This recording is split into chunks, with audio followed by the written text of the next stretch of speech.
નમસ્કાર, તમે જોઈ રહ્યા છો Gujarat first fast and first news સાથે હું છું કુશાગ્ર।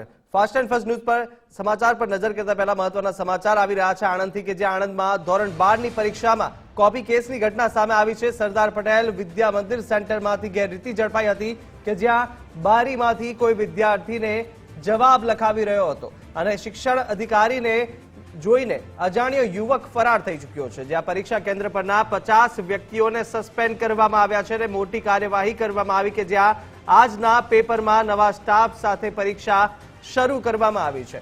આણંદની આ ઘટના છે કે જ્યાં ધોરણ 12 ની પરીક્ષાની અંદર કોપી કેસની ઘટના પ્રકાશમાં આવી અને તેને લઈને કાર્યવાહી પણ કરવામાં આવી છે।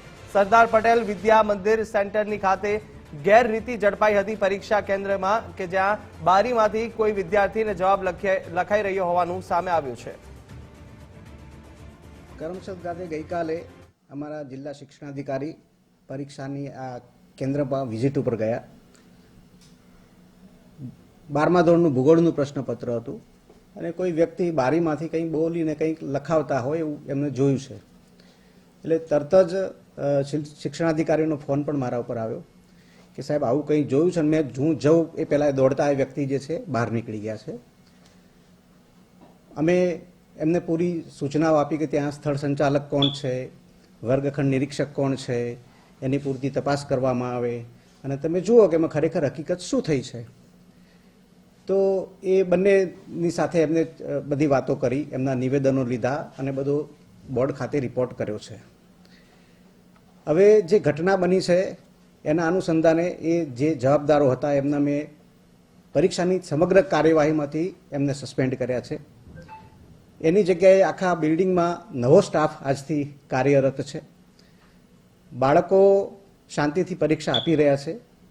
જે ગેરરીતિ થઈ છે એના સંદર્ભે જે હવે પછીની જે કાર્યવાહી કરવાની થાય છે એ હાથ ધરી છે। એટલે સૌથી પહેલાં એ જે જવાબદાર હતા એમની સુનાવણી બોર્ડ ખાતે થશે અને એમાં જે કંઈ પણ બાબતો હશે એના આધારે જરૂરી લાગશે તો પોલીસ કેસ કરીને આગળની કાર્યવાહી હાથ ધરવામાં આવશે।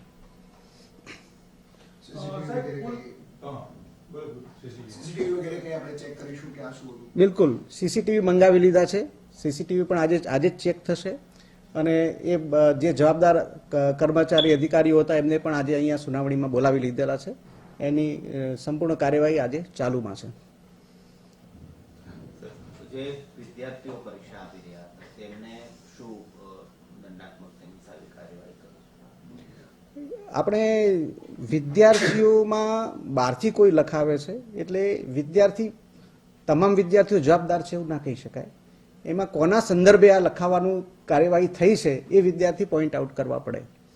માનો કે કોઈ કર્મચારીના બાળક હોય કે એ પ્રકારે કોઈ સંબંધિત વ્યક્તિ હોય તો આ લખાવનાર મોટાભાગે શિક્ષક હોઈ શકે અને અંદર બેસનાર બાળક જે છે કોઈ શિક્ષક સંતાન છે કે નહીં, એના સંદર્ભે છે કે નહીં, એ બધું ચકાસણી કરીશું અને એવું કંઈ માલુમ પડશે કે આ બાળક જવાબદાર છે તો એની સામે કાર્યવાહી કરીશું। અન્યથા પરીક્ષામાં તો તમામ બાળકો લખતા હોય છે, બધા બાળકોને સજા કરી શકાય નહીં। સમગ્ર જવાબદાર તરીકે કેટલી આંકડો કેટલો છે, કેટલા લોકોને આના માટે જવાબદાર પ્રાથમિક દ્રષ્ટિએ ઠેરવવામાં આવ્યા છે જેને કામગીરીથી દૂર રાખવામાં આવ્યા છે? ગઈકાલે એ ભૂગોળનું જે કેન્દ્ર કરમસદ કેન્દ્ર હતું એમાં ભૂગોળમાં 2 જ બ્લોક હતા। એ ખંડ નિરીક્ષકો અને સ્થળ સુપરવાઇઝર એ 3 મિત્રો જે છે એને જ આપણે એમાંથી રિલીવ કર્યા છે અને એના સામે કાર્યવાહી શરૂ કરી છે।